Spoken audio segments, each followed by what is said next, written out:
Gulliver v krajine obrov.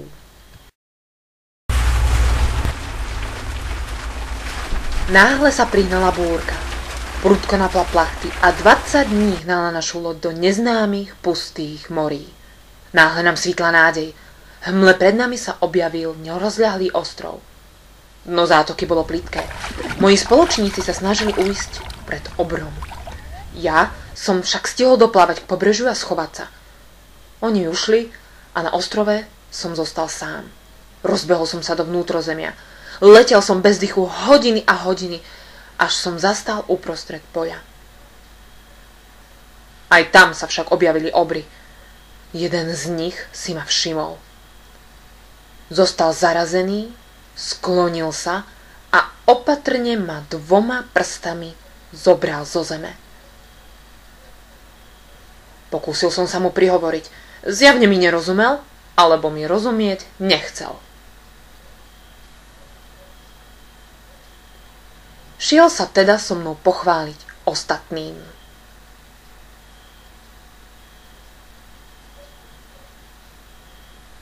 Na dvore sedel sedliak s čaľaďou.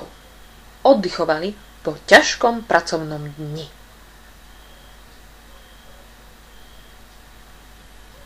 Keď ma môj nálezca priviedol, najprv sa veľmi čudovali. Potom si ma vyložili na parapet, obklúčili ma a výborne sa na mne zabávali.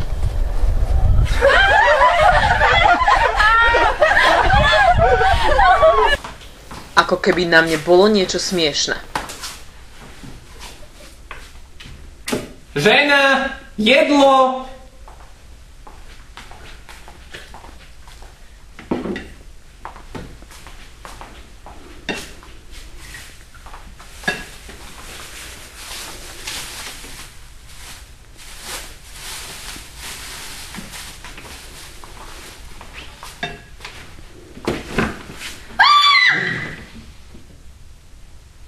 Čo jačíš?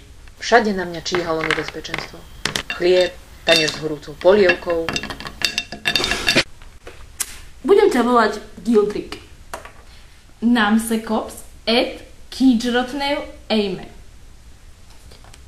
Takže ešte raz. Namsekops et kýčrotnev ejme. Sedliaková dcéra ma dokonca naučila ich reč. Zrazu sa objavil zvedavý starec od susedov, ktorý bol známy tým, že predal aj to, čo sa nikomu inému nepodarilo. Poradil sedliakovi, aby so mnou chodil po okolí a zarábal na mne. Správa o čudesnom malinkom zvieratku sa rozniesla po celom okolí. Chodili sme po veľa mestách. Bol som na smrť zničený.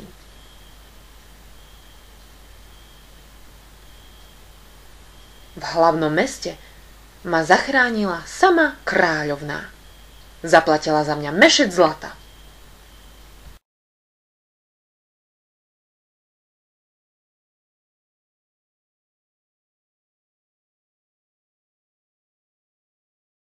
No, utekaj za ním. Panovník však na mňa iba fľochol a zavolal 3 mudrcov. Mudrci.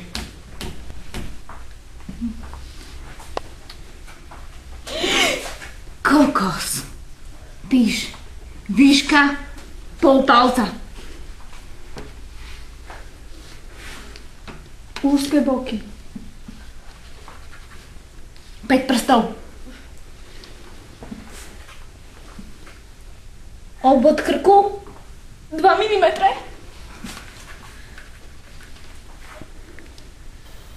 Fúha. Kráľovi som raz hovoril o našej krajine, o našich zvyklostiach a spôsobe života.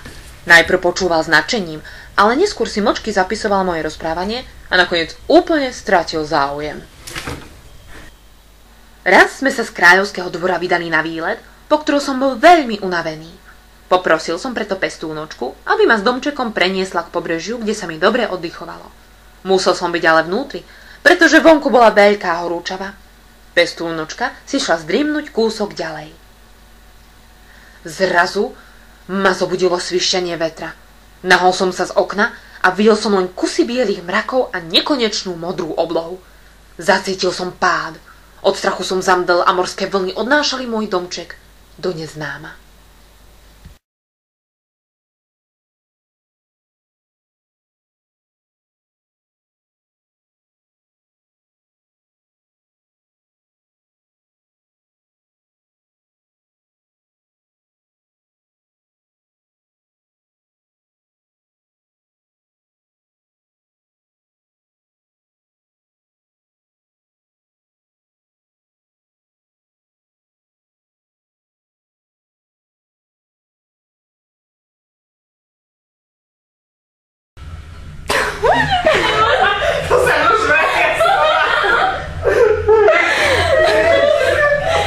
Tady pozerajte sa, aké trapí. Ale to je jedna veta. Ja točíš romantickú scénu. Vydá. S Gulliverom?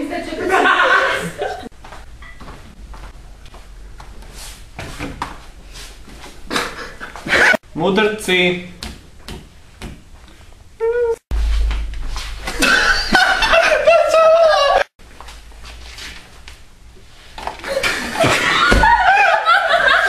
Na mňa. Tancuje šuby budú. Povedz, že môžeš ísť. Moje hlasy? No. A čo, ja sa nepýtam, alebo... Akože, ale nepýtam sa. Je ti smutno za ním. Tak chod za ním.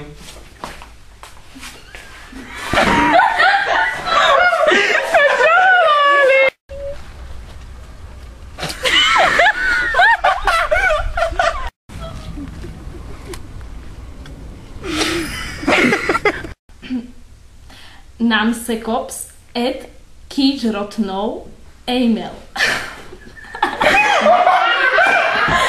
Zopakuj to. Čo je?